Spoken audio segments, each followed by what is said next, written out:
చూశారు కదా వర్మ, ఈ సినిమాలో నన్ను పెట్టలేదు, లాస్ట్ సినిమాలో నన్ను బాగా పెట్టావు. జ్యోతిని బాగా చూపించావు, నన్ను బాగా చూపించావు.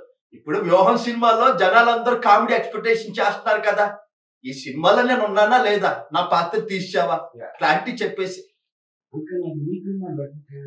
కామెడియన్ లోకేష్ ఒక కొత్త యాక్టర్ అంటే అందుకని ఈ సినిమాలో మీ క్యారెక్టర్ పెట్టాల. అంటే లోకేష్ అంటే పప్పు అంటారు, అతనేనా? మీకు తెలుసు కదా, అందుకని మీరే చేపిస్తారు కదా.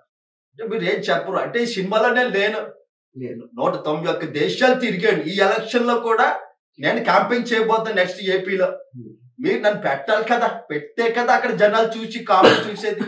ఎందుకు పెట్టలేదు? నేను అదే చెప్తున్నాను, సినిమాలో కామెడీ అనేది ఇంపార్టెంట్, కానీ మీకన్నా బెటర్ కామెడియన్ నాకు దొరికాడు కాబట్టి ఈ సినిమాలో మిమ్మల్ని పెట్టలేదు. కానీ అతి త్వరలో వేరే సినిమా తీయబోతున్నా, దాంట్లో మీరే మెయిన్ హీరో. ఆ బయోగ్రఫీ తీయాలని ఎప్పటి నుంచో అడుగుతున్నా. వ్యూహం తర్వాత మళ్ళీ శబ్దం తీసేస్తున్నారు. నా శబ్దాల గురించి ఎప్పుడు తీస్తారని అడుగుతున్నాను. అంటే మీరు మాట్లాడుతున్నారు, మీరు నెక్స్ట్ టైం ఎప్పుడు అన్ని చోట్ల ఎలక్షన్ పోటీ చేస్తారో ఏ సంవత్సరం ఎప్పుడైనా అయితే ఆ రోజున ఉట్టి మీరు ఒక్కరే ఉంటారు, ఏకపాత్ర మీ మీద వస్తుంది సార్. తప్పకుండా కావాలంటే జ్యోతి కూడా యాక్ట్ చేస్తుంది, మంచి జ్యోతి యాక్టింగ్. ఇప్పుడు చాలా మంది మొన్న కమరాజ్యంలో కడప రెడ్డిలు తీశారు, అందులో నా క్యారెక్టర్ అన్ని క్యారెక్టర్ కంటే బాగా హైలైట్ అయింది.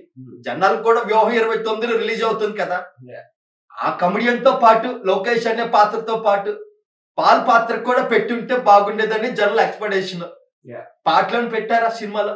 జనాలు ఎక్స్పెక్ట్ చేస్తున్నారని మీరు అనుకుంటున్నారండి. ఎందుకంటే మీకు వచ్చిన చోట ఓట్ల నంబర్ చూస్తేనే అలాంటి క్రౌడ్ జనాలన్నీ ఎవరు అందరండి.